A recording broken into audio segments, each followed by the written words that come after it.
Sage CRM is a highly customizable system, and importantly, most of the changes that a customer may wish to make to a default system in order to match the requirements of their business are straightforward configurations. That includes adding and removing fields from the database. Let's look now at adding a new field. You can see that I'm looking at the company summary screen. I want to add two new fields. One will be a company number and the other will be a tax number.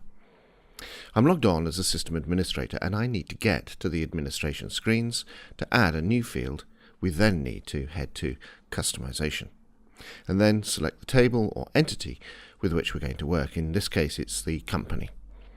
We can see that the listing of all the fields are here. This is all the fields of the company table, and there's a new button that allows us to start adding a new field. So I'll just click that.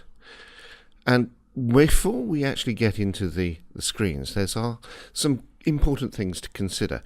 We're going to be making a permanent change to the structure of the database tables, and if you're going to do that, then you should back up the database before modifying any of the tables.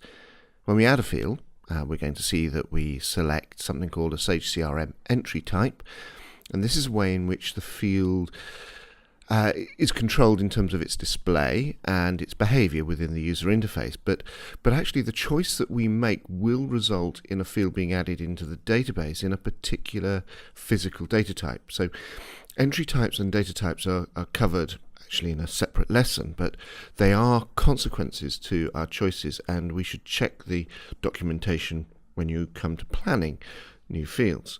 And you also need to think about where the fields are going to be used. Well, are you going to be using them in a screen, or are you going to be using them in a list, or are you going to be using them within reports? So the thought about where they're going to use. Now, as I said, we're going to create this new field, and so I'm going to keep this very simple. And here you can see that I can choose from a long list of entry types, and there are different types of entry because there are different types of information that can be stored and displayed, and choosing the correct entry type allows us to decide the most appropriate way that this will be displayed and behave within the interface. Now, I'm going to keep my fields as a text field, and you can see that I've added the name for the column. Now, it's important that you use the column prefix, and I've added in the caption for the field, and this is the translation for the field in the system administrator's language. And the system administrator's language is typically the default language for the system. That's the recommended approach. Now, I've marked to exclude this field from indexing by quick find.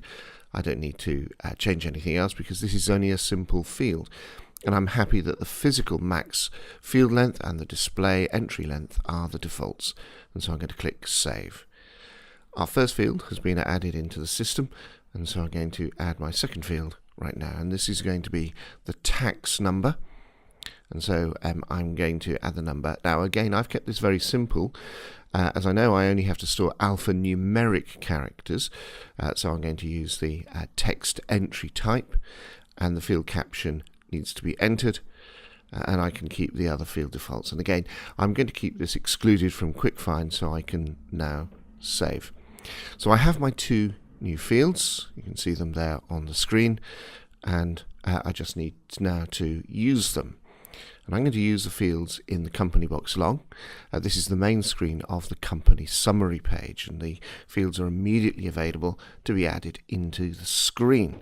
And so I can add them into the screen and then choose Save, and so that the field can then be used in a report or a group or a list. And so I'm going to add one of the fields to a report definition. Within the general category, I'm going to edit the report company list by type, and then I can look for the fields, and you can see that I can add in now the registration number into the report, and so I can then continue, and then can come out of that as well, and then choose Save. So I've moved on and created the report, or edited the report. So if we start to run it, then we can I'm going to skip over entering any criteria in here, but here you can see that I've run the report and the registration number is included. You can see that right on the far right hand side of the screen. Now of course there's no data to display because I haven't used it in the interface yet, so let's close this. We can actually switch to look at a company, and in this case I'm going to choose Gatecom from my recent list, and you can see that the fields are displayed on the screen there in the center left of the screen. Registration number and tax number are on the left hand side of the screen.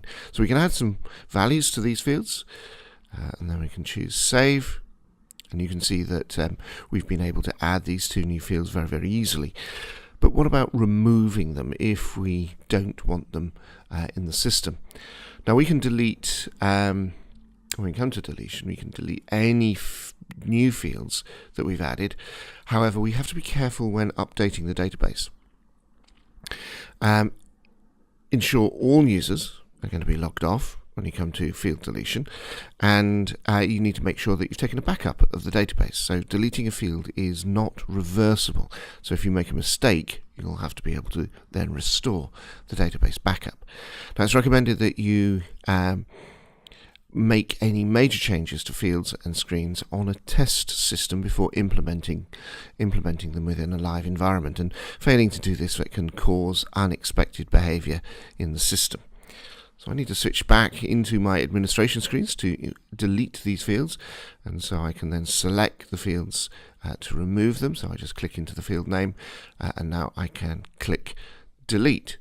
Now actually here you can see that I can't delete this field because it's been used in a report. This is an explicit usage of this field, named field, deliberately chosen. And what we'll find is that if we attempt to delete a field, you'll get an information message if the field is in lists and screens, but the delete will be permitted. But you'll get a warning message if the field has been used in views, reports, or groups, and the delete will be blocked.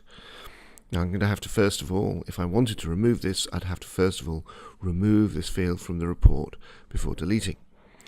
So what happens if I choose the other field and look at that one? So if I now try to delete this one, and this is the tax number one, you can see that I'm going to get a warning, and I'm being warned where the field is used within a screen, but I can go ahead and I can delete it. Now this has removed the field from the database, and of course any data in that field is also removed from the system.